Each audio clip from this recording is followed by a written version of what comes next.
Well, here we are back again. Now we've got some understanding of what paradigms are. We know that if you know how to get to where you're going, you're probably going in the wrong direction. You're not going after what you want. See, the beautiful thing about goals is that it's a forever, never-ending experience. You're going on a journey. You're always going where you've never been. That's what life is about. Life is an exciting adventure. It should never be a bore. And it can be, but only if you follow the right rules. Now, I'm betting that you went and sat down again at the table and you picked up your dream and you've itemized it. I am so happy and grateful now that. Now that you've done that, there's a little internal war going to start going on. Because you see, the paradigm is there in your subconscious mind. It controls your vibration, therefore it controls your actions. Now there was a doctor, I'm going to digress for a moment, and I'm going to share something with you that I consider the most phenomenal idea that I have ever learned. I had been studying this material for a good 9 years, trying to figure out, why was I winning? I was winning, but I didn't know why. And you know something? Most people that are winning don't know why.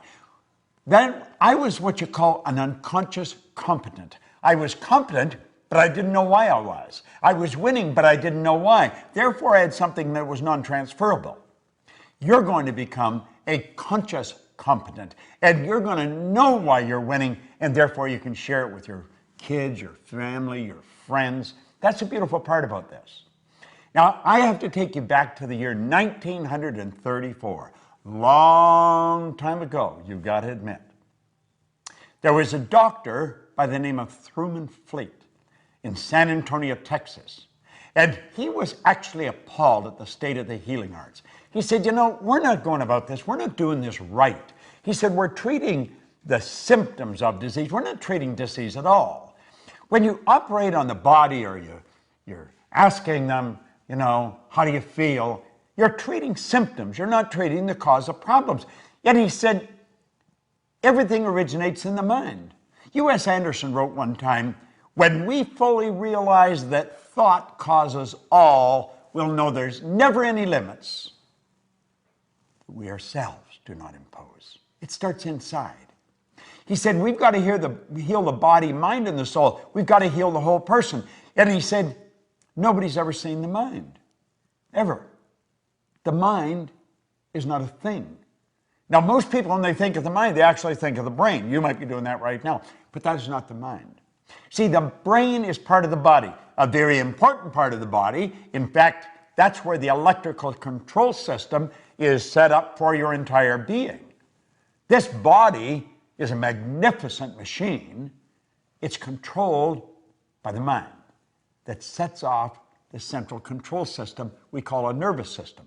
Do you know that your nervous system, the electrical system in your body, would make the electrical system in a supercomputer look like a toy? Now, when I get into this, you may think, God, I'm never going to learn all that. You don't have to learn all that. I just want to lay some basics for you to help you understand what I'm going to tell you.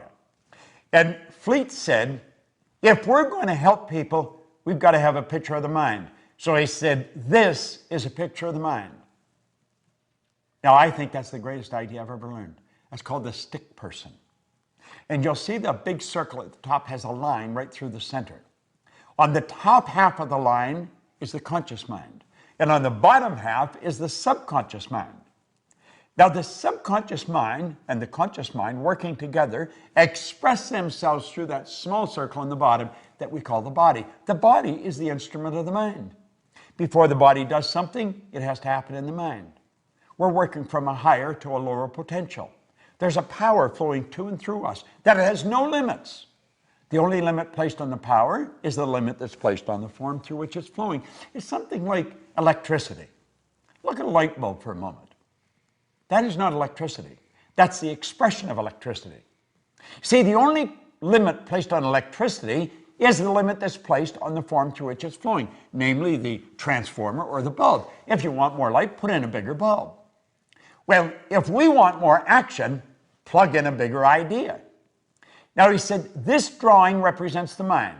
The top half represents the conscious mind, the bottom half represents the subconscious mind, and the small circle represents the body. Now I'm going to take the conscious mind off for a minute. Now you just have the subconscious. That is how you arrived on the scene. Your subconscious mind was wide open.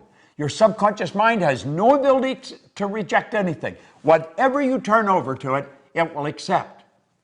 You see, as a little baby, you arrive on the scene like that. That's how language is learned. That's how you pick up all the idiosyncrasies of the people around you. Now, there was genetic conditioning prior to you arriving on the scene. That's why you look so much like your relatives. But then you arrive, you learn the language of the people that surround you. If there's 4 or 5 languages spoken around you, you learn all 4 or 5 languages. There's many places in the world where babies learn 4 or 5 languages before they even go to kindergarten. But as you start to get towards time to go to school, the psychic barrier starts to come up and the conscious faculties begin to develop. And that's when you start thinking for yourself. But you see, what to think has already been programmed. See that X in the subconscious mind with a puffy little cloud around it? That's the paradigm. And of course, that puts the body in an X-type vibration. Now there's a power flowing into your consciousness. It never stops. And as the power flows in, you build ideas. And what kind of ideas do you build? X-type ideas. Why? Because they're in harmony with the paradigm. If you start to think thoughts that are not in harmony with the paradigm, it causes quite a bit of discomfort. Now think. If you've never jumped out of a plane, go up in a plane and contemplate jumping out of it. You'll start to feel very uncomfortable. You see, it's not an X idea. It's not an X idea. Now, it could be that you get involved with that, but not as long as you're thinking X-type ideas. Now, do you see, your life to this point has been controlled by a paradigm, and so you've been thinking thoughts that are in harmony with the paradigm. That is why we keep getting the same results over and over and over again. There's no secret to this. It's predictable. If you watch people, you'll watch how they move. There's habit patterns being expressed, behavioral patterns that's producing the same result. Now let's move this ahead. I call that state bondage. Now we're going to move ahead and we're going to move into a state that I call reason. Remember I said that power flows in and you can make anything out of it you want? Well, there's a why idea floating out there. What is the why idea? The why idea may sell the house and move to another country. The why idea may quit the job, start your own business. The why idea may bet everything you've got on yourself and your ability to start and build a business. That why idea is one scary little sucker. But you know something? As long as you keep it in your conscious mind and just think about it, everything's cool. And you see, while your dream was on the table, everything was fine. It's something you looked at every now and then. You were capable of seeing it and thinking it, but you never really got emotionally involved with it. That's why it stayed on the table.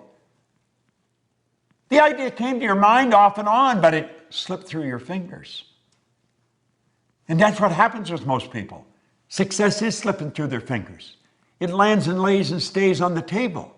What we want to do is turn that idea over to that power inside.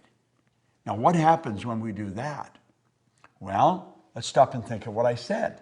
I said the X energy in the paradigm controls the vibration. Now, on a conscious level, vibration is referred to as feeling.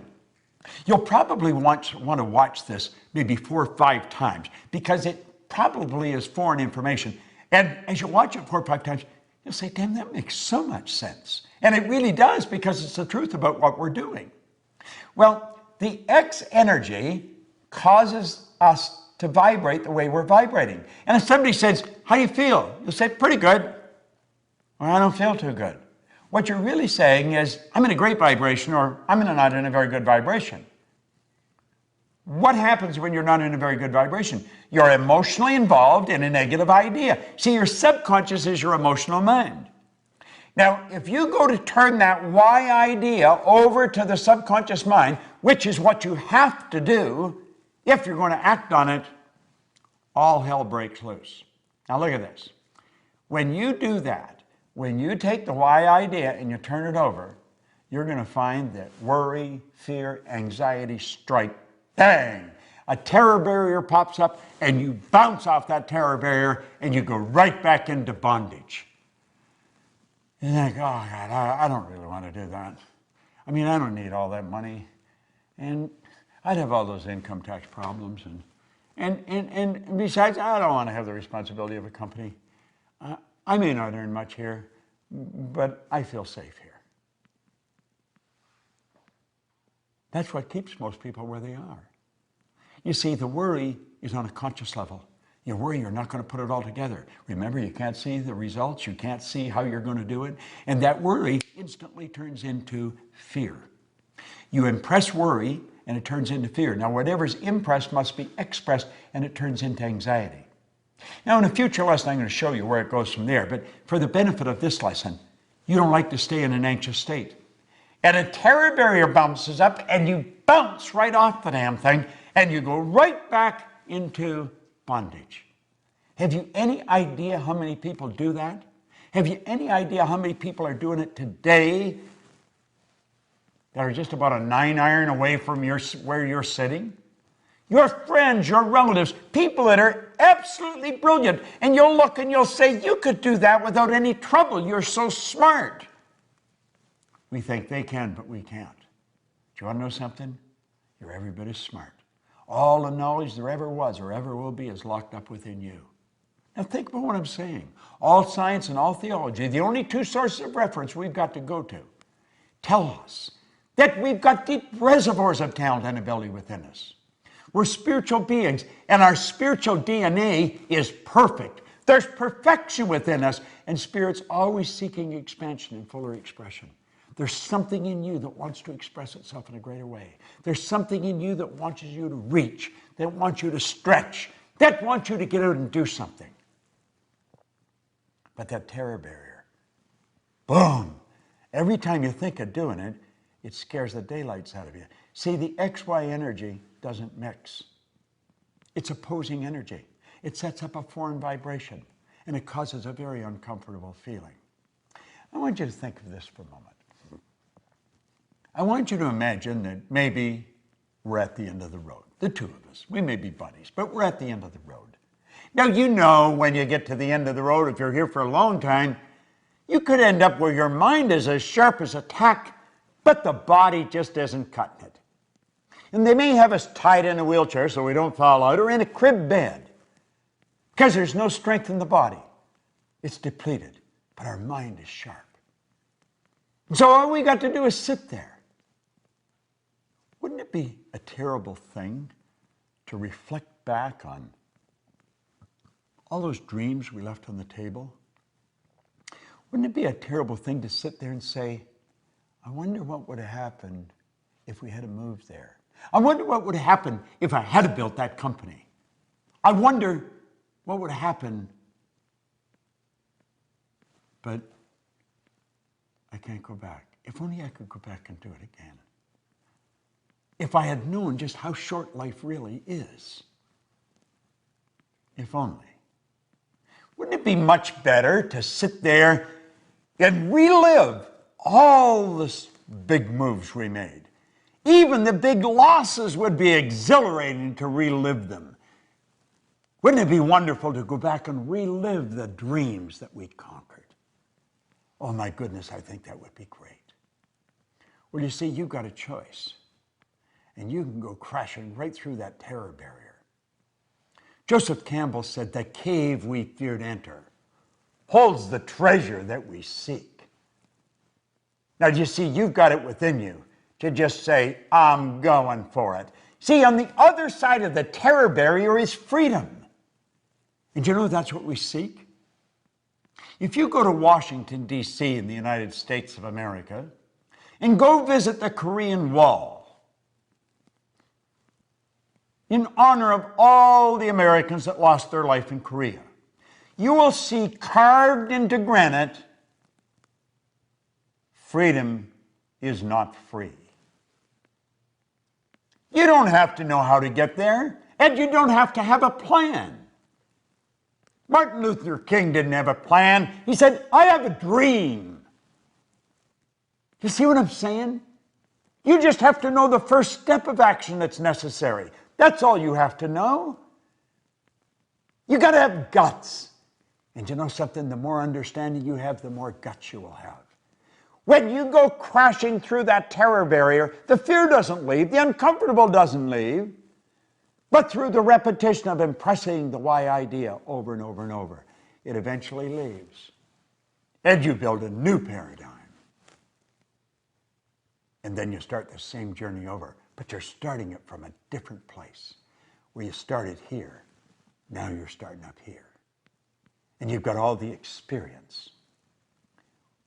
Personally, when I set a goal, if it doesn't scare the daylights out of me, I know it's no good. Now, I don't want to waste my time because I know that there's only so much. I don't know how much there is, but I want the time to count. I want to know exactly what I'm doing. I want to know exactly where I'm going. And I want every day to be an exciting adventure. Now think, how do you really want to live? Do you want to leave those dreams on the table? Is that really what you want to do? Do you want to get to the end of the road and reflect and say, damn, if only I had known? Well, now you do know. Now, it doesn't matter if anybody else knows. I know, and you and I can become connected. You don't have to let your dreams slip through your fingers. You don't have to let them lay on the table. And you know the beautiful part about it is, neither do your friends or your relatives or your kids. Do you realize when you learn this, you've got something that's transferable that you can give to their children, and the breed will just improve to no end. No one in my family ever went to school. So when I was 15 or 16, they said, are you going? No, I'm out of here. That was accepted. That was part of the paradigm. I started to study this material before any of my children were born. I didn't ask them if they were going to go. I just changed one question. Where are you going to go? And you know something? They all went to school. Isn't that strange? It's so strange. Now you may wonder whether your friends and relatives and neighbors are going to accept you. Probably not at first. They'll think you're a little crazy. But Edison's relatives thought that. The Wright brothers thought that. Hillary's brothers and sisters thought that.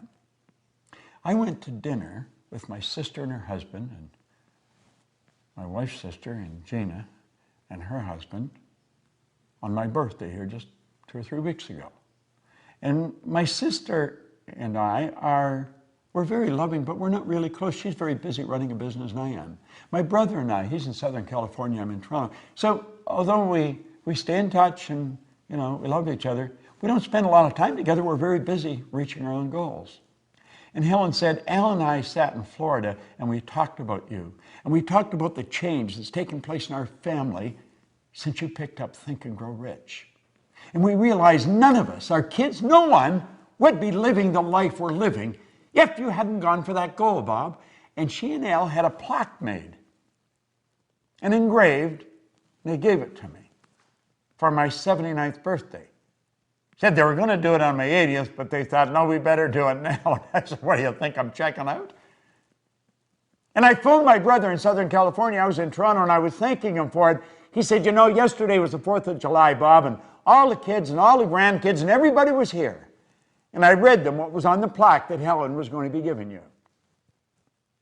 And I told them none of them would be enjoying the life they were enjoying if you hadn't stepped out and bet on yourself. I felt so good.